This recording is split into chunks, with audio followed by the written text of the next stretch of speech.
오늘 여러분과 함께 왜 낮아지셨을까라고 하는 제목으로 함께 말씀을 나누려고 합니다. 말씀을 통하여 성령님께서 각자에게 들려주시는 그 세미한 음성을 듣는 시간이 되기를 바랍니다. 누군가에게 특별한 관심과 사랑을 받지 못했던 한 비천한 여인이 있었는데요. 이 여인은 집안도 별 볼 일 없고 공교육도 받지 못한, 가정 형편이 너무 어렵다 보니까 교육도 받지 못한 여인이었습니다. 그 여인은 언제나 허름한 누더기 같은 옷을 걸쳐 입고 빈민가에서 살고 있었습니다. 그런데 한 나라의 가장 존귀한 왕이 별 볼 일 없는 그 여인을 말로 다 할 수 없는, 설명할 수 없는 큰 사랑으로 사랑을 하게 되었습니다. 주변에서 아무리 말려도 그 여인을 향한 사랑에서 이렇게 왕이 헤어나올 수 없는 거예요. 왕은 어떻게 해서든지 그 여인을 향한 그 마음을 전하고 싶었습니다. 그래서 왕의 자문관들을 불러서 물었습니다. 내가 어떻게 하면 그녀를 이토록 사랑하는 이 마음을 전할 수 있겠는가? 한 자문관이 왕에게 대답합니다. 왕이 가진 권력을 가지고 여인에게 명령을 해서 왕비로 삼으면 되지 않겠습니까? 왕은 막강한 힘과 권력을 가지고 있었기 때문에 그리 어려운 일은 아니었습니다.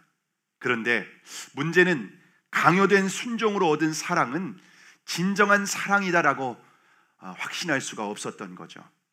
그래서 또 다른 자문관이 말합니다. 그녀의 지위를 먼저 귀족으로 격상시켜주고 벼슬과 온갖 선물을 내려주면 좋겠습니다. 그러면 그 왕비가 입는 아름다운 옷과 보석으로 꾸미고 그리고 왕궁에서 화려한 결혼식을 올리면 어떻겠습니까? 왕에게는 그것도 어려운 일은 아니었습니다. 그런데 그녀가 정말 왕을 사랑하는지 아니면 지위와 선물 때문에 왕을 선택했는지 그걸 확인할 수가 없는 거였습니다. 결국 왕은 상상도 할 수 없는 너무 정말 충격적인 결정을 하게 됩니다. 왕은 잠시 자신의 모든 특권을 내려놓고 누더기 같은 옷을 입고 그 여인이 살고 있는 빈민가로 들어가서 그녀와 함께 생활하며 그녀의 사랑을 얻기로 결정을 합니다. 여러분, 너무나도 감동적인 사랑의 러브스토리 아닙니까? 그런데 이 러브스토리는 영화나 소설이 아니라 철학자 키에르케고르가 성경에 있는 예수 그리스도의 성육신 사건을 보고 오늘날의 언어로 설명한 겁니다. 오늘은 하나님의 아들이신 예수 그리스도께서 저와 여러분을 위해서 저 높고 높은 별을 넘어 이 낮고 낮은 땅 위에 오신 성탄절입니다. 예수 그리스도의 성탄은 인류의 역사에서 가장 혁명적인 사건이라고 말할 수 있습니다. 그래서 예수님께서 이 땅에서 태어나신 날을 분기점으로 인류의 역사는 BC와 AD로 구분이 되었죠. BC는 Before Christ, 그리스도 이전이라는 의미가 있고요. AD는 아노 도미니, 주님의 해라고 하는 의미가 있습니다. 인류의 역사는 예수 그리스도를 중심으로 이전과 이후로 우리는 구분할 수 있습니다. 그 역사 속에 저와 여러분이 살아가고 있습니다. 자, 그러면 도대체 예수 그리스도는 어떤 분이실까요? 오늘 본문 6절의 말씀을 함께 읽겠습니다. 시작. 그는 근본 하나님의 본체시나 하나님과 동등됨을 취할 것으로 여기지 아니하시고. 여러분, 예수 그리스도는 우리와 본질적으로 다른 분이라고 말하고 있습니다. 그는 근본 하나님의 본체다라고 말하고 있습니다. 여기서 본체라고 하는 말은 이게 모르페라고 하는 단어인데요, 본질적으로 하나님과 똑같은 성질, 성격이라고 하는 의미가 있습니다. 여러분, 예수 그리스도는 영원 전부터 하나님과 본질적으로 똑같은 분이라는 거예요. 그래서 요한복음 1장 1절에서 3절에 이렇게 말씀하고 있습니다. 함께 읽겠습니다. 시작. 태초에 말씀이 계시니라. 이 말씀이 하나님과 함께 계셨으니 이 말씀은 곧 하나님이시니라. 그가 태초에 하나님과 함께 계셨고 만물이 그로 말미암아 지은 바 되었으니 지은 것이 하나도 그가 없이는 된 것이 없느니라. 여러분, 예수 그리스도는 영원전부터 하나님과 함께 하신 하나님이십니다. 그리고 이 땅은 그 예수 그리스도께서 창조하셨습니다. 그래서 예수 그리스도는 창조주 하나님이신 줄을 믿으시기를 바랍니다. 여러분, 진화론자들의 말처럼 이 사상은 결코 우연의 산물이 아니에요. 예수 그리스도께서 친히 창조하셨을 뿐만 아니라 만물을 붙들고 친히 운행하고 계십니다. 심지어 우리가 하찮게 여기는 참새 한 마리, 그 한 마리가 땅에 떨어져 죽는 일도 결코 우연이 아니라 하나님의 주권과 섭리 가운데에 이루어지고 있는 일입니다. 또한 예수 그리스도는 이 세상의 마지막에 모든 것을 심판하실 분이시기도 하십니다. 그래서 요한계시록 19장 16절에서는 이렇게 말씀하고 있습니다. 함께 읽습니다. 시작. 그 옷과 그 다리에 그 이름을 쓴 것이 있으니 만왕의 왕이요 만주의 주라 하였더라. 예수 그리스도는 만왕의 왕이시며 만주의 주다라고 하는 것이 진리의 말씀, 성경을 통해서 우리에게 증언하는 진리입니다. 그런데 만왕의 왕이시며 만주의 주이신 예수 그리스도께서 잠시 자신의 모든 특권을 내려놓고 자신을 낮추시기로 결정을 하셨습니다. 자, 그러면 만왕의 왕이 자신을 어떻게 낮추셨을까요? 오늘 보면 7절의 말씀, 7절을 함께 읽겠습니다. 시작. 오히려 자기를 비워 종의 형체를 가지사 사람들과 같이 되셨고. 만왕의 왕이 자기를 완전히 비우셨다는 겁니다. 자신을 비웠다라고 하는 말은 하늘의 영광과 특권을 모두 포기하셨다, 그런 의미가 있습니다. 창조주 하나님께서 자신을 완전히 비우고 우리와 같은 육체를 가진 사람이 되셨습니다. 온 우주를 자유롭게 운행하시는 분이 제한된 육체 안으로 마치 감옥처럼 갇히게 된 겁니다. 그런데 제한된 육체에 갇히실 뿐만 아니라 스스로 종이 되셨다, 종의 형체를 가지셨다라고 말하고 있습니다. 여기에서 종이라고 하는 단어는 둘로스라고 되어 있습니다. 원어를 보면 둘로스라고 되어 있는데, 이 둘로스라고 하는 단어는 종이라고 번역하기보다 노예라고 번역을 해야만 합니다. 2000년 전의 노예는 시장에서 짐승처럼 사고 팔 수 있는 물건과 같은 취급을 받았습니다. 그래서 당시에 이런 말이 있었는데요. 노예는 당나귀하고 똑같은데 당나귀는 말을 못하고 노예는 말을 한다. 그것밖에는 차이가 없다는 겁니다. 노예는 짐승 취급을 받았다는 겁니다. 그런데 만왕의 왕이시고 만주의 주이신 예수 그리스도께서 자신을 둘로스 자리까지, 노예의 자리까지 낮아지셨다. 나는 자신을 짐승과 같은 자리로 비하시킨 겁니다. 자, 그러면 창조주 하나님께서 어떻게 신이 사람이 되었을까요? 예수 그리스도께서 이 땅에 사람으로 오실 때 로마의 화려한 궁전에 오신 것이 아닙니다. 로마의 속국이었던 이스라엘, 그 이스라엘에서도 가장 가난한 마을이었던 갈릴리의 나사렛이라고 하는 시골 마을로 오셨습니다. 나사렛에는 그리고 또 남자와 약혼을 했지만 아직 결혼을 올리지 않은 한 여인을 선택을 하십니다. 그리고 그 여인의 자궁에 착상되십니다. 자궁 안으로 들어오셨습니다. 창조주 하나님께서 창조의 질서를 거스르지 않고 그 질서 안으로 들어오셨습니다. 만왕의 왕이신 예수 그리스도께서 마리아의 자궁 안에서 10개월 동안 기다리는 시간을 보내게 됩니다. 근데 마리아의 자궁에서 기다리는 이 과정에 엄청난 위기가 많이 있었습니다. 마리아는 아직 처녀였기 때문에 만약 임신한 사실이 주변에 알려지게 되면은 마을 사람들로부터 돌에 맞아 죽을 수도 있는 상황이었습니다. 그리고 해산할 날이 되었을 때는 아우구스투스가 호적을 등록하라고 하는 명령을 내렸기 때문에 요셉의 고향이 베들레헴이었습니다. 그래서 베들레헴까지 가서 호적을 등록해야 되는 상황입니다. 나사렛에서 베들레헴까지는 150km 정도 걸리는 만만치 않은 거리입니다. 장정이 걸어서 4일에서 5일 정도 걸리는 거리인데 만삭인 마리아가 요셉과 함께 그 길을 거의 한 열흘 만에 도착을 하게 됩니다. 따뜻한 봄날에 여행하듯이 산책하듯이 간 것이 아니라 쌀쌀한 날씨에 추위를 이겨내며 온몸을 감싸 안고 베들레헴까지 걸어가야만 했습니다. 얼마나 위험한 여정이었는지 모릅니다. 요셉과 마리아는 다른 사람들보다 조금 늦게 도착했기 때문에 방을 구할 수 없었습니다. 그래서 마구간에 짐을 풀게 됩니다. 먼 길을 이동해서 그런지 곧바로 해산의 진통이 시작이 됩니다. 그래서 만왕의 왕이 비위생적인 마구간에서 산파도 없이 태어나게 됩니다. 최근에 우리 부목사님이 딸을 낳았습니다. 시하인데 어제 성탄 전야 행사 때 사모님이 시하를 잠깐 데리고 왔어요. 근데 우리 시하가 산후조리원에서 처음 나올 때에 첫 걸음이 어디였냐면 교회였습니다. 교회를 와서 그 아이를 위해서 제가 기도를 해줬는데요.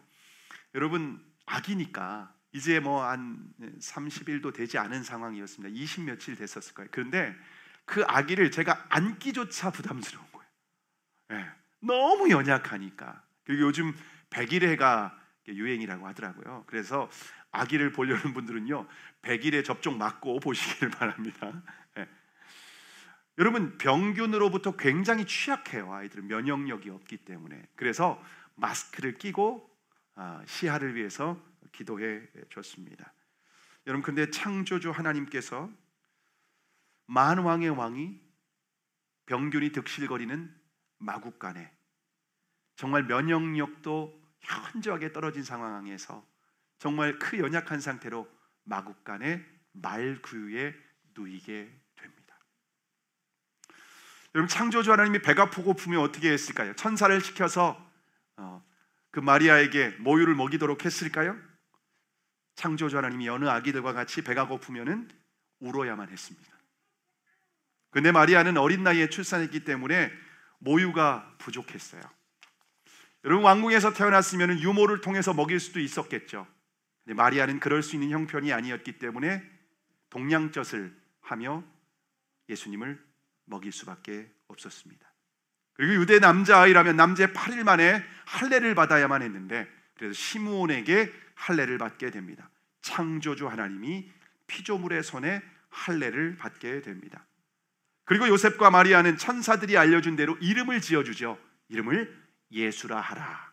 예수, 그 뜻은 자기 백성을 저희 죄에서 구원할 자라고 하는 의미가 있습니다.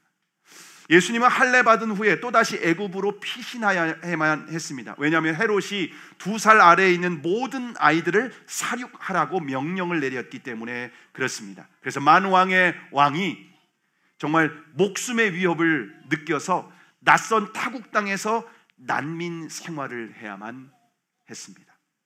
요즘 러시아 우크라이나 전쟁으로 인하여서 난민들이 많이 발생하고 있지 않습니까?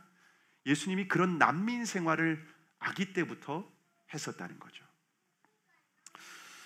여러분, 예수 그리스도는요 성경에 보면은 아버지가 일찍 돌아가신 것 같아요. 요셉이 일찍 죽은 거죠. 그래서 그 집안의 가장으로서의 삶을 살아가야 될 수밖에 없었습니다. 어머니와 동생들을 부양해야 되는 그런 인생의 무거운 짐을 짊어지며 어린 시절부터 그렇게 고생을 하면서 가족의 생계를 책임지면서 가장으로서의 인생을 살 수밖에 없었습니다. 여러분, 예수 그리스도는 창조주 하나님이십니다. 만왕의 왕이시며 만주의 주이십니다. 자신이 원하는 대로 모든 것을 선택하고 결정할 수 있는 분입니다. 예수님은 로마의 화려한 왕궁에서 공주의 아들로 태어날 수도 있었습니다. 여러분, 처녀는요 마리아만 처녀가 아니에요. 얼마든지 공주에서도 처녀가 있을 수 있는 거죠. 그러면 왕궁에서 부족함 없이 호의호식하며 자랄 수도 있지 않습니까? 근데 만왕의 왕이 왜 이처럼 가장 낮고 낮은 자리로 선택을 하고 오셨을까요? 여러분, 우리는 다른 사람의 인생을 경험하지 않으면 아픔과 고통을 우리는 이해하거나 공감할 수 없습니다. 머리로는 알죠. 그런데 경험하지 않고서는 그 사람의 아픔을 우리는 다 알 수 없다는 겁니다. 그래서 예수 그리스도는 가장 높은 자리에 있는 사람과 그리고 가장 낮은 자리에 있는 사람, 모든 사람의 인생을 직접 경험하신 겁니다. 그래서 우리의 아픔을 진심으로 위로하고 공감해 주실 수 있을 뿐만 아니라 우리의 구원자가 되실 수 있는 줄 믿으시기를 바랍니다. 자, 그러면 창조주 하나님께서 어디까지 낮아지셨을까요? 오늘 본문 8절의 말씀, 8절을 함께 읽겠습니다. 시작. 사람의 모양으로 나타나사 자기를 낮추시고 죽기까지 복종하셨으니 곧 십자가에 죽으심이라. 창조주 하나님이 죄인의 자리까지 낮아지십니다. 예수님은 아무런 죄가 없었지만 사랑하는 제자에게 은 30의 배신을 당하고 팔리게 되죠. 그리고 누구보다 하나님을 경외한다고 자랑했던 대제사장들과 종교 지도자들의 손에 인류 역사상 가장 불의한 재판을 받게 됩니다. 여러분, 우리가 이 땅을 살아가면서 억울한 일을 당할 때가 있습니다. 근데 예수님께서 가장 억울한 의인이시지만 그분은 죄인이 되어서 억울한 누명을 쓰고 재판을 받게 됩니다. 그리고 빌라도에 의해서 사형 언도를 받게 됩니다. 그러나 예수 그리스도는 한마디 변명도 하지 않고 끝까지 침묵하셨습니다. 창조주 하나님이 인간들의 손에 벌겨벗겨진 채로 두 손과 발은 십자가에 못이 박히게 됩니다. 당시의 십자가는 가장 악질의 죄인들을 처형시키는 사형 틀이었습니다. 결국 하나님의 아들이 가장 악질 죄인이 처형당하는 사형 틀에 못 박혀서 마지막 물과 피를 다 쏟으시면서 모든 고통을 감당하셔야만 했습니다. 만왕의 왕이 얼마나 고통스러웠는지 이렇게 외쳤습니다. 엘리 엘리 라마 사박다니, 나의 하나님 나의 하나님 어찌하여 나를 버리셨나이까.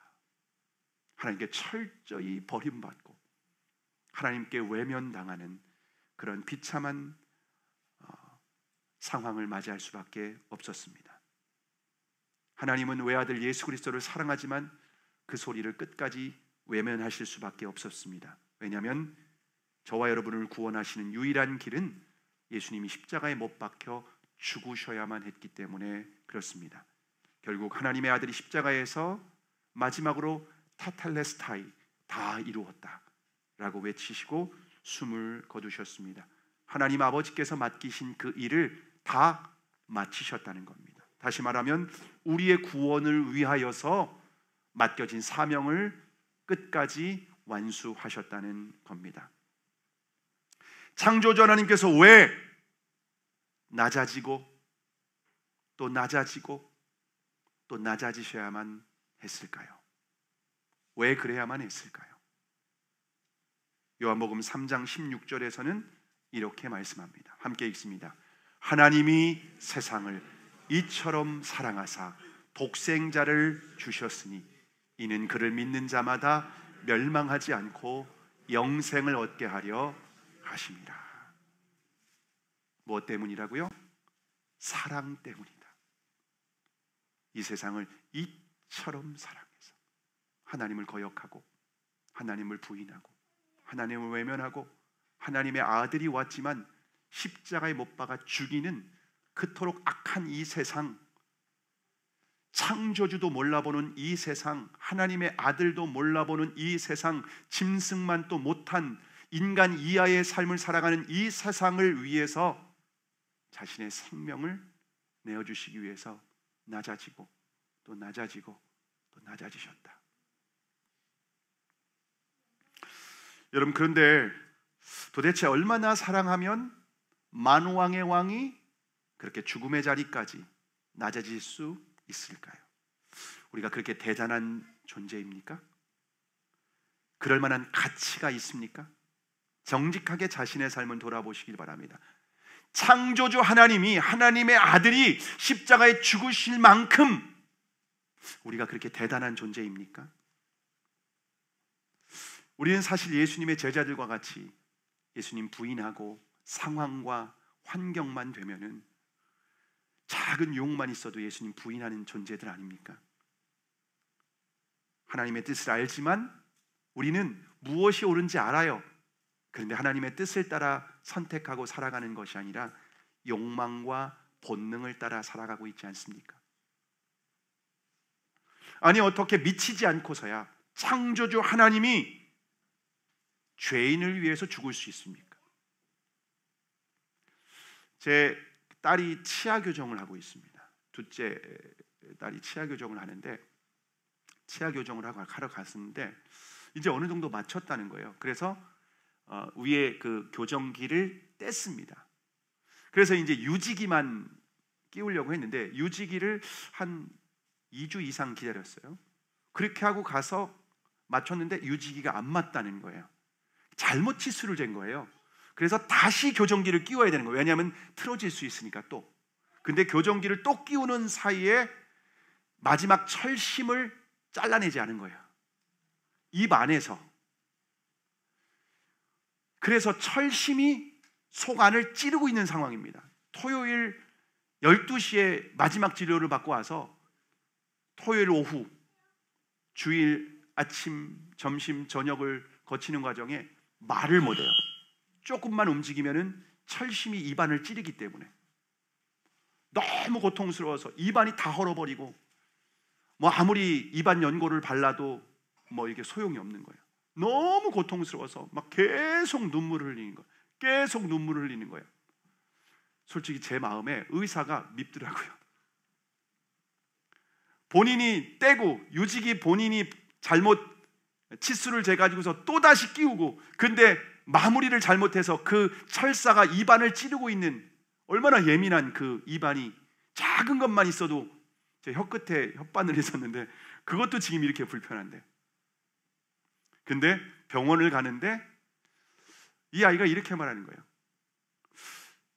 예수님은 가시에 얼굴이 박히시고 두 손과 두 발에 대못이 박히셨잖아.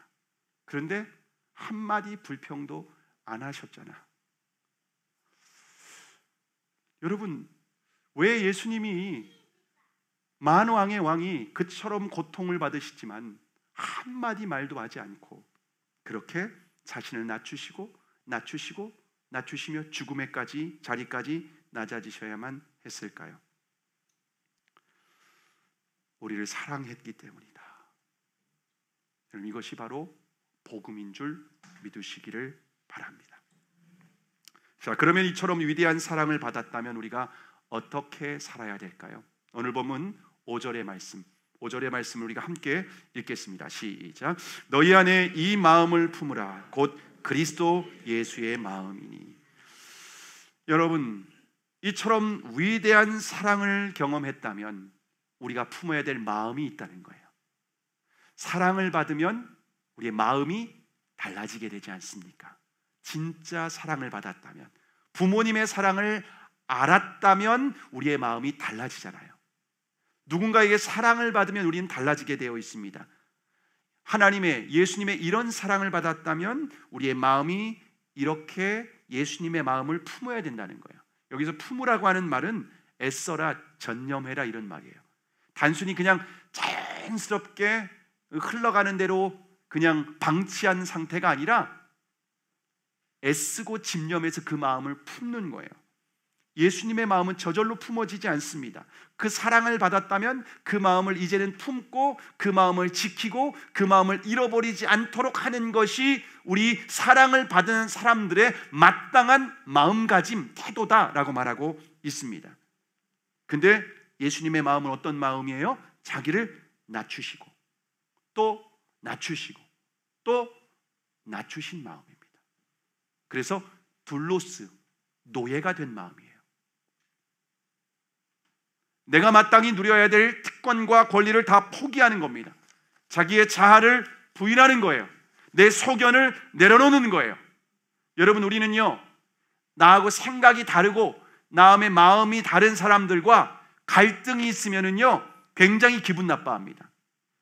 내가 맞는데 저 사람이 다른 의견을 제시하니까 기분 나쁜 거예요. 화가 나요.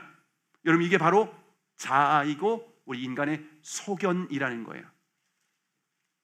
예수님의 마음을 품는다는 것은 내가 옳다고 생각한 거, 이게 맞다고 생각하는 거, 내가 마음에 품는 그 생각, 그 마음, 이거를 내려놓는 거예요. 자, 그러면 왜 자신의 권리를 포기하고 낮아져야만 할까요? 여러분, 이것은요, 선택이 아니라 필수입니다. 무엇을 위한 필수입니까? 하나님의 구원 계획이 우리를 통해서 완성되기 위한 필수라는 거예요. 그냥 어떤 사람은 더 낮아지려면 낮아지고 나는 별로 관심 없어. 여러분, 구원을 이루기 위해서는 반드시 낮아져야만 한다는 겁니다. 다른 사람의 구원이 아니라 나의 구원을 완성하기 위해서는 낮아지고 또 낮아지고 또 낮아져야 됩니다. 우리의 소견을, 우리의 자아를, 내가 옳다는 견해를 내려놓을 수 있어야 된다는 거예요. 여러분, 바울이 이 편지를 쓸 때 빌립보 교회 안에 어려운 상황이 있었습니다. 교회 안에 유오디아와 순두개가 있었는데 갈등이 있었습니다. 유오디아와 순두개는요, 빌립보 교회의 기둥 같은 일꾼입니다. 사도 바울의 신실한 동역자였습니다. 요즘으로 말하면요, 유오디아 장로님, 순두개 권사님, 뭐 그런 분들이에요. 교회에 아주 신실한 일꾼들입니다. 근데 교회 리더들이 예수님의 마음을 품지 않는 거예요. 내가 옳다는 거예요. 내가 맞다는 거예요. 너 그러면 안 된다는 거예요. 그러면서 갈등을 하는 거예요. 상대방이 약점을 잡고 공격을 하는 거예요. 상대방이 부족한 면을 가지고 화를 내는 거예요. 그냥 교회 전체가 흔들리는 거예요. 여러분, 사단은 항상 우리의 자아, 우리의 소견, 내가 옳다는 생각을 통해서 역사합니다. 사단은 상식적으로 역사해요. 합리적으로 역사해요. 이게 맞잖아. 저 사람이 틀렸잖아. 저 사람이 문제잖아. 그 마음에 항상 사단이 역사합니다. 그러면 대화를 통해서 풀으면 되지 않습니까? 서로 상식적으로. 그런데 인간은요, 기본적인 정서가 자기중심적이에요. 내가 모든 것의 기준이에요. 내가 경험한 것이 맞고 내가 생각하는 것이 맞은 거예요. 그 자기중심적인 인간이 자기 소견, 자아가 중심이 되어서 판단하면요, 유오디아 입장에서 보면 순두개가 이해가 안 되는 거예요. 왜 저래? 순두개의 입장에서는 유오디아가 이해가 안 되는 거예요. 그래서 대화하면 대화할수록 더 어긋나는 거예요. 더 갈등만 심각해지는 거예요. 더 교회는 흔들리는 거예요. 주님은 마음이 아픈 거죠. 가정 안에서도 우리가 부부관계 가운데 갈등이 있지 않습니까? 그러면 대화를 하죠. 대화를 하다 보면은 문제가 항상 잘 풀리나요? 아니면 더 싸우나요? 네, 경험이죠. 대화하면 풀리는 게 아니라 더 싸워요. 그리고 더 기분 나빠요. 왜? 끝까지 내 입장에서 얘기하는 거예요. 자기 입장. 이게 인간입니다. 하나님 된 마음, 주인 된 마음. 그런데 다른 사람이 그러면 너무 잘 봐요. 자기중심적이야. 근데 자기가 자기중심적은 몰라요. 남들은 다 알아요. 여러분, 시어머니하고 며느리가 왜 그렇게 갈등이 심각한 거죠? 시어머니는 시어머니 입장이 있고 며느리는 며느리 입장인 거예요. 대화하면은요, 영원히 평행선이에요. 왜요? 다 자기 입장에서 얘기하니까. 그래서 시어머니 말 들으면은 일리가 있어요. 며느리 말 들으면 일리가 있어요. 못된 며느리가 아니고요, 못된 시어머니가 아니에요. 다 일리가 있어요. 근데 문제는 뭐예요? 다 자기 소견이 있는 거죠. 그게 여러분요, 100명이면요 100개의 소견이 있고요, 1000명이면 1000개의 소견이 있습니다. 흔들리는 겁니다. 자기중심적인 인간, 자기 소견에 오른 대로 살아가는 인간들이 살아가는 가정, 교회가 흔들리는 거예요. 여러분, 그래서 가정 안에서, 교회 안에서 우리가 다른 사람을 이해하려고 하면 실패합니다. 내 권리를 포기하는 겁니다. 그게 예수 그리스도의 마음입니다. 그래서 빌립보서 4장 2절에 보시면 이렇게 말씀하고 있습니다. 함께 읽습니다. 시작. 내가 유오디아를 권하고 순두계를 권하노니 주 안에서 같은 마음을 품으라. 주 안에서 같은 마음을 품으라. 여러분, 같은 마음이 어떤 마음이죠? 예수님의 마음이에요. 유오디아가 순두계의 마음에 맞추는 게 아니고, 순두계는 유오디아의 마음을 맞추는 게 아니라 같은 마음, 예수님의 마음을 품는 거예요. 남편이 아내의 마음을 품는 게 아니라 아내가 남편 마음을 품는 게 아니에요. 며느리가 시어머니의 마음을 품고 시어머니는 며느리의 마음을 품는 게 아니라 같은 마음, 예수님의 마음. 예수님의 마음은 낮아지고 자기를 또 낮아지고 또 낮아지는 마음, 내 권리를 포기하는 마음, 내 소견을 내려놓고 자기를 부인하고 내가 옳다고 생각했던 이것, 내 경험이 나에게 확신을 주는 이거를 내가 그리스도와 함께 죽고 내 안에 그리스도께서 사시는 믿음으로 사는 겁니다. 여러분, 우리가 교회 안에서 그냥 보면 다 진짜 예수님을 마음을 품은 것 같아요. 그런데 진짜 예수님의 마음인지 아닌지는 언제 드러나는지 아십니까? 억울한 일을 경험했을 때 드러납니다. 내가 헌신하고 내가 수고하고 고생했어요. 근데 결과는 비난의 소리가 들려와요. 그때 내가 부정당하는 것 같아요. 나하고 다른 얘기가 들려와요. 괴롭습니다. 그때 자아대로 반응하면 깨지는 겁니다. 관계는 깨집니다. 주님은 눈물을 흘리시고 사탄은 노래를 부릅니다. 그게 가정 안에서, 교회 안에서, 세상에서 이루어지고 있는 우리의 현실 아닙니까? 그래서 주님 우리에게 뭐라고 말씀하시냐면 너희 안에 이 마음을 품으라. 곧 그리스도 예수의 마음이니. 자신을 낮추는 마음, 둘로스까지 낮아지는 마음. 내가 가만히 있으니까 가만히로 보이나? 보자기로 있으니까 보자니까 보자기로 보이나? 보자기가 되는 겁니다. 가만히가 되는 겁니다. 그게 그리스도의 마음입니다. 주님은 그런 사람을 통해 역사하시고 그런 사람을 통해 기뻐하시고 그런 사람들이 모인 공동체가 바로 교회인 줄 믿으시기를 바랍니다. 최근에 저희 교회 한 세 가족이 오셨습니다. 그분의 별명이 맥가이버입니다. 그래서 소예배실 등도 고치고 데크도 고치고 전기도 고쳐주셨습니다. 제가 얼마나 힘이 되는지 모릅니다.